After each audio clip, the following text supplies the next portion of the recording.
ကောင်လေးနဲ့သူ့တငယ်ချင်းတို့ဟာပတ်စံတွေလည်းအများကြီးရထားပြီဆိုတော့ကမ်းခြေမှာအေးအေးဆေးဆေးနားနားနေကြတာပေါ့အဲ့ဒီလိုအနားယူနေတော့မှပဲထူးထူးဆန်းဆန်းငကားလေးကရေအောက်ထဲကနေတစ်တလုံးကိုထပ်ပြီးတဲယူလာပေးပြန်ပါတယ်ကောင်လေးတို့ဝမ်းသာအားရနဲ့ဖွင့်ကြည့်လိုက်တဲ့အခါမှာတော့တခါမှမမြင်ဘူးတဲ့ရှေးဟောင်းပန်းအိုးအလှလေးတွေကိုတွေးလိုက်ရတာပေါ့ဒီပစ္စည်းတွေရဲ့တန်ဖိုးကိုသိကျင်တာနဲ့ကောင်လေးကရှေးဟောင်းပစ္စည်းကျွမ်းကျင်ပညာရှင်တွေကိုခေါ်ပြီးစစ်ဆေးခိုင်းလိုက်ပါတယ်ပညာရှင်တွေကပန်းအိုးတွေကိုတေချာကြည့်ပြီးတန်ဖိုးကိုခံမှန်းပြောပြလိုက်တဲ့အခါမှာတော့ကောင်လေးတို့တငယ်ချင်းနှစ်ယောက်လုံးအံ့ဩလွန်းလို့ပါးစပ်တောင်မပိတ်နိုင်တော့ပါဘူးပညာရှင်တွေကလည်းဒီပစ္စည်းတွေကတကယ်ကိုရှားပါတာလေးလံပွဲတင်ပြီးရောင်းရင်တော့ဈေးကောင်းရမှာတေချာတယ်လို့အကြံပေးတာနဲ့ကောင်လေးလည်းလေးလံတင်ဖို့သဘောတူလိုက်ပါတယ်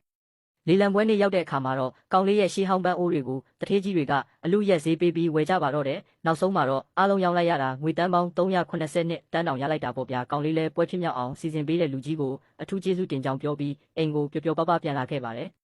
အိမ်ရောက်တော့သူ့အမနဲ့မိသားစုဝင်တွေအားလုံးကိုခေါ်ပြီးစားတောက်ပွဲကြီးတစ်ခုကိုစီစီကားကားကျင်းပလိုက်ပါတော့တယ်ကောင်လေးကတော့ထမင်းဝိုင်းမှာထိုင်ရင်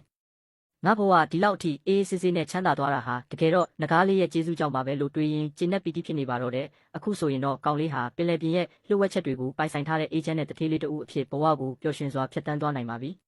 ဒီဇလန်တွဲလေးကတော့တကယ်ကိုအဆုံးသက်လှလှလေးနဲ့ပြီးသွားပြီနော်